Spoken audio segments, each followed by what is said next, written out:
Hi everybody, it's Tatiana, and today I'm coming to do my reading goals for 2017. I recorded this video before, but I left my list upstairs. I recorded it earlier in the month of December. It's presently New Year's Eve. Happy New Year.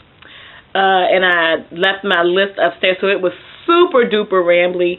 So 2016 was a big reading year for me, and there were some things that I took or am taking from 2016 that I liked about how I did my reading that I'm going to bring into 2017 and set them as a goal. As far as the goals that I set in 2016, I didn't do that decent of a job with sticking with them, primarily because the first goal in 2016 was the same as my first goal in 2017, which is to read more of the books that I already own. And that was kind of blown out of the water when I borrowed about 30 graphic novels from a friend.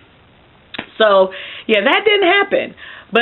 Or it happened, but not as much as I would like it to. I started out my year reading a library book, so I kind of don't want to start that way. And since, I need to read some more of my own books, that's, again, why I'm not going to the library as much. And to explain that, I love going to my library, but if I go to the library once a quarter, when you check out a book from the library, if you're not familiar with the checkout system, unless the book is on hold, meaning there's someone behind you who's waiting to get it, you can renew that book up to 3 times. So if I check out books from the library, I essentially have 4 months to read them if they're not already on hold. So only going to the library once a quarter is not the restriction that it could be, considering the fact that I can renew the books as much as up to 3 times after the original checkout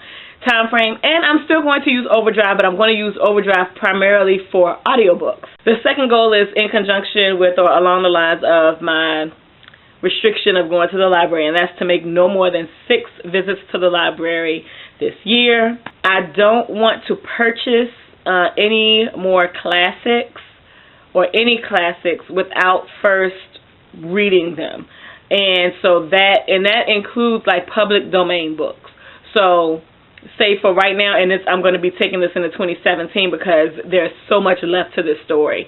The Count of Monte Cristo, I would not go and purchase that without first reading it, either borrowing it from the library or through LibriVox, which is how I'm choosing to read it as an audiobook. So I don't want to purchase any public domain books without first reading them. And it needs to be enjoyable enough for me to want to read it again before I purchase it. I want to do a better job of logging my reviews of books in my bibliophile, which is upstairs.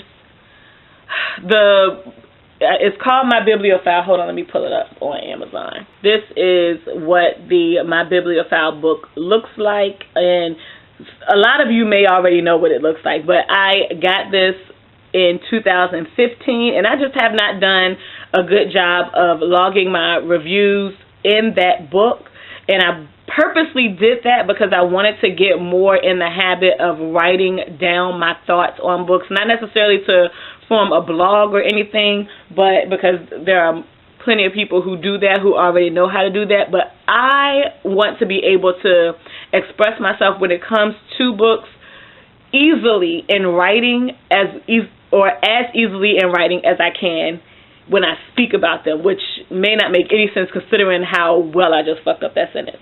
I'm going to count the pages that I read as opposed to the number of books that I'm reading throughout the year, and I'm so serious about that. I'm taking that idea from Dee Dee over at Brown Girl Reading. She tracked her pages read this year, and as soon as I saw it, I was like, that is a great idea.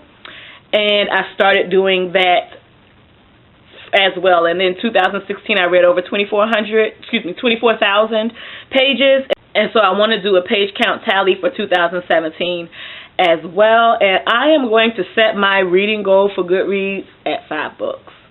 And I already know what those definite 5 books would be, because another goal is to finish the completed series during the course of 2017 that I've already started. Now, this does not include series that are not yet finished. So that does not mean that I'm going to get to The Wise Man's Fear in 2017. I probably will, because I'm reading books on my bookshelf. But that's not a guarantee, because that's not finished. But I do want to finish the Infernal Devices series, and I only have Clockwork Princess, the last one. Is that the last one in that series? That's the only one that I have left to read. I need to read Invasion of the Tierling and Fate of the Tierling, because that series is complete. I need to finish the Immortal Instrument series. I have not read the last book in that series. I'm like totally procrastinating, but I need to finish that series as well, and that would be a library book. So that's one of my library trips, unless I get it on overdrive. And I want to do more book reviews on my channel. I think I did a better job of doing reviews this year, and particularly the last two reviews that I did, which were for The Bronze Horseman and Wild Seed. I liked how those two reviews went, and so I kind of feel like I'm getting into a rhythm with my reviews, and I want to keep that going. So yeah, I need to continue to do more reviews. And I say that because I almost did not do a review of either of those books. One, because Wild Seed is old, and two, The Bronze Horseman has been reviewed so many times across BookTube that I just was like, it doesn't need another review. But I went ahead and did them anyway, and I was pleased with the outcome of them. And so I think if I do more, I'll like my reviews more, and it won't be such a pain in the butt to edit them. I also have started getting e-arcs from NetGalley, and I want to do 4 of those over the year of 2017. So I don't want to I kind of have an issue with feeling like I'm abusing a service and like getting an e-arc and taking forever to read it, or reading it after the release date. I want to be on target with reading the books prior to the release date, because that's kind of like the purpose when they send you ARCs for stuff, or when you're approved for ARCs. So I want to limit myself to no more than 4 for next year to see how well I handle that. And if I don't actually do 4, that's fine. If I only do 1 or 2, that's fine. But I just don't want to get so like enamored with that opportunity that I abuse it and I have a ton of e-arcs that I haven't read. I want to finish Incidents in the Life of a Slave Girl, which I started in 2015 and didn't touch in 2016. I need to just take the book out and do that, because I don't read a lot of nonfiction, and I don't really have a goal to read more nonfiction anymore, because I had that goal too in 2016. Didn't happen. So yeah, I need to finish that, because I've had it in my currently reading list for 2 years. The last thing that I definitely want to do is read some of the fairy tales in this Grimm's Complete Fairy Tales bind up. I set this as a goal, I want to say like 3 years ago, and then I totally ruined the already fragile book that I had at that time, and I saw this in Barnes & Noble and thought it was gorgeous, and so I picked it up.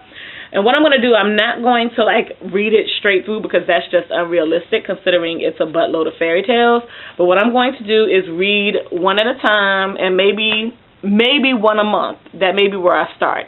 And as I read them, I will take my friction erasable pen and check off the titles that I have read so that I know I've completed it. And then when the entire book is checked off, I can erase the check marks, because I don't like writing in books. It kind of diverts my attention from the actual story when it's time for me to read it. So yeah, that is also a thing. So that's pretty much what my goals are for 2017. So yeah, I've been talking long enough, so I'm gonna go. Thank you for watching, and have a good weekend whenever you see this video. Peace out.